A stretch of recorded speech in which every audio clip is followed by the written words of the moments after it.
ଜୟ ଜଗନ୍ନାଥ ଭାଇ। ମାନେ ଆଜି ସକାଳୁ ସକାଳୁ ଗୋଟେ ବହୁତ ବଡ଼ ଦୁଃଖଦ ଘଟଣା ମୋ ସାଙ୍ଗରେ ଘଟିଯାଇଛି। ଆଉ ସକାଳ 6ଟାରେ ଆଜି ଭୁଲରେ ମୋ ନିଦଟା ଭାଙ୍ଗିଗଲା। ମୁଁ ଟିକେ ବାହାରକୁ ଚାଲିଗଲି। ଆଉ ବାହାରୁ ଯାଇ ଦେଖିଲି ଚାରିଆଡ଼େ ଖାଲି ଧୂଆଁ ଧୂଆଁ। ମୁଁ ଭାବିଲି କୋଉଠି ଗୋଟେ ନିଆଁ ଲାଗିଯାଇଛି। ଆଉ ତୁରନ୍ତ ମୁଁ ଦମକଳକୁ ଫୋନ୍ କଲି। ଆଉ 10 ମିନିଟ୍ ଭିତରେ ଦମକଳ ବାଲା ଆସିକି ପହଞ୍ଚିଗଲେ। ମୋତେ ପଚାରିଲା ଭାଇ କୋଉଠି ନିଆଁ ଲାଗିଛି। ମୁଁ କହିଲି ଭାଇ ନିଆଁ ତ କୋଉଠି ଲାଗିଛି ମୁଁ ଜାଣିପାରୁନି, ଆଉ ଚାରିଆଡ଼େ ତ ଦେଖୁଛି ଧୂଆଁ ଧୂଆଁ ହେଇଯାଇଛି। ଆଉ ସେଠୁ ଦମକଳ ବାଲା କହିଲେ ଏଇ ଯେଉଁ ଧଳା ଧଳା ଧୂଆଁ ଏଇ ଯେଉଁ ଚାରିଆଡ଼େ ମେଲିକି ରହିଛି। ମୁଁ କହିଲି ହଁ ଭାଇ ଏଇ ଧୂଆଁ ଗୁଡ଼ା। ଆଉ ସେଠୁ ମୋ ଦମକଳ ବାଲା କହିଲେ ଭାଇ ଟିକେ ଶୁଣିଲ। ମୁଁ କହିଲି କ'ଣ କହୁନା। ଟିକେ ଆସ ଆସ ଆସ। ମୁଁ ଡାକିକି ନେଇଗଲେ ଭାଇ। କାନ୍ଧରେ ହାତ ପକେଇ ମୁଁ ଡାକିକି ନେଇଗଲେ ଦମକଳ ଭିତରେ ପୁରେଇ ଦେଲେ।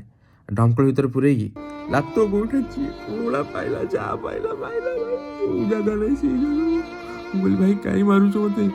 ଆଉ ସେ କହିଲେ ଶଳା ଏଟା ଧୂଆଁ ନୁହଁ ବେ କୁହୁଡ଼ି। ଭାଇ ମୋର କ'ଣ ଭୁଲ କହିଲା। ଶୀତ ଦିନରେ ମୁଁ ଜୀବନରେ କେବେ ସକାଳୁ ଉଠି ନଥିଲି। ଭୁଲରେ ଆଜି ନିଦ ଭାଙ୍ଗିଗଲା। ମୁଁ କୁହୁଡ଼ି କ'ଣ କେମିତି ଜାଣିବି ଭାଇ କୁହ। ଜୋରେ କାର୍ କେବେ ଭଲ କରିବା କଥା ନୁହେଁ। ନିଆଁ ଲାଗେ ତ ଭଲ ହେଇଥାନ୍ତା। ରହିଲି ଆଜ୍ଞା। ଲାଇକ୍ କର।